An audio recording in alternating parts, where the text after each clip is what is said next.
Hello दोस्तों, नमस्कार। मेरा नाम निकू है और आज आप मेरे साथ कहानी सुनेंगे हीरा मंडी के बारे में। इससे पहले दोस्तों, मेरा चैनल बिल्कुल नया है, तो मेरे चैनल को प्लीज सब्सक्राइब करें और मेरी वीडियो को लाइक करें और कमेंट सेक्शन में अपने सजेशन भी जरूर दें। आपका एक लाइक और एक सब्सक्राइब मेरे लिए बहुत कीमती है। चलिए दोस्तों, बढ़ते हैं आगे।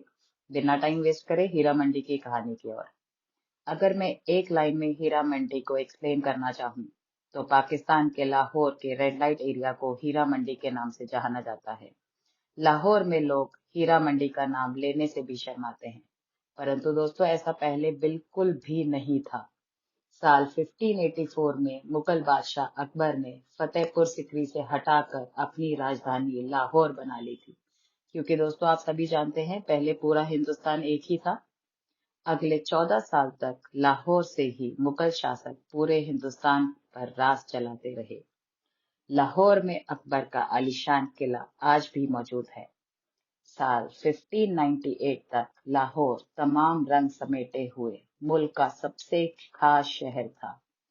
अपने शाही दरबार में अमीरों और मुलाजिमों के लिए अकबर ने अपने महल के पास ही रिहायशी इलाका बनवा दिया था।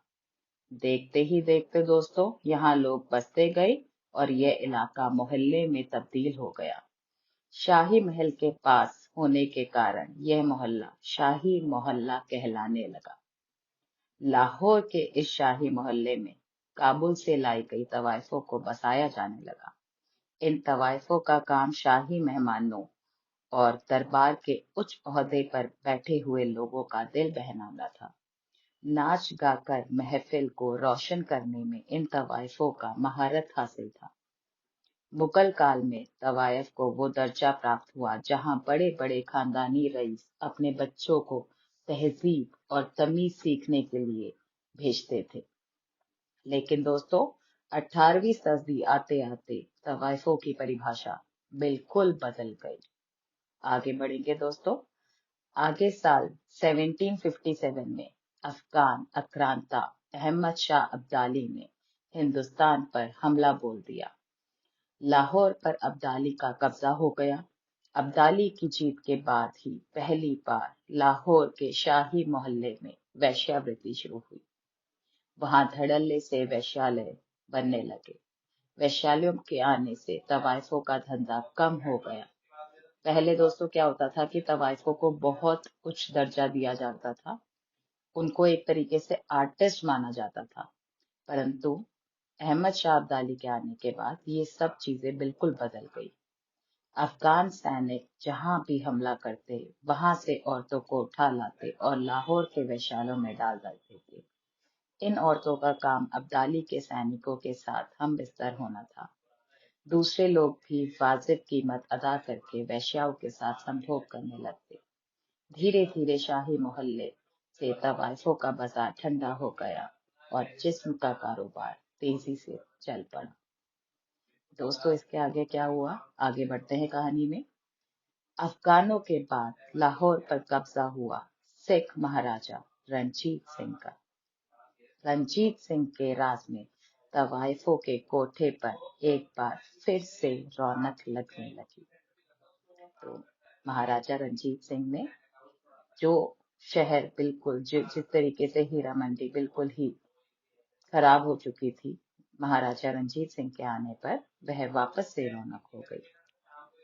शासन की कमान आ गई सिखों की फौज के जनरल हीरा सिंह डोगरा के हाथ में। जब दोस्तों रणजीत सिंह का देहांत हो गया, उसके बाद जनरल हीरा सिंह डोगरा के हाथ में यह कमान आ गई। जनरल से प्रधानमंत्री बने हीरा सिंह डोगरा ने शाही मोहल्ले में एक अनाज मंडी बनवा दी। इस मंडी का नाम पड़ा हीरा सिंह दी मंडी। धीरे धीरे ये मंडी हीरा मंडी कहलाने लगी। उस दौर में हीरा मंडी में तवाइफों को राजकीय संरक्षण और भत्ता भी मिलता था। इस कारण तवाइफों का कारोबार खूब फला फूला। फिर एक दिन दोस्तों वह दौर आया जब लाहौर पर अंग्रेजों का कब्जा हो गया। अंग्रेजों ने तवाइफों को मिलने वाले संरक्षण भत्ते सब कुछ दोस्तों बंद कर दिए। तवाइफों के कोठे की रोशनी फीकी होने लगी। दूसरी ओर मौके का फायदा उठाकर वैश्यालों का कारोबार बढ़ने लगा। तवायफें रोजी रोटी के लिए सिर्फ जिस्म फरोशी करने लगी और मजबूर हो गई। धीरे धीरे शहर में एक बार फिर वैश्यालय खुल गए। तवायफें रोजी रोटी की खातिर जिस्म फरोशी करने के लिए मजबूर हो गई। शाही मोहल्ले के पास में ही अंग्रेजों ने अपनी छावनी बनवाई, जो रोजाना शाम को अंग्रेजी सैनिक इन वैश्यालों पर नजर आते। साल 1860 में इन इलाकों में प्लेग की महामारी बनकर आई। उस दौरान दोस्तों अंग्रेजों को डर लगने लगा और उन्होंने अपना ठिकाना बदल दिया। हीरा मंडी पर एक बार फिर से शाही परिवारों का दबदबा बनने लगा। तवाइफों को फिर से संरक्षण, भत्ता, सब कुछ दोस्तों वापस से मिलने लगा। कई दशकों तक वहां ऐसी ही रौनक बनी रही। तो इस तरीके से लोग दोस्तों हीरा मंडी बनी थी।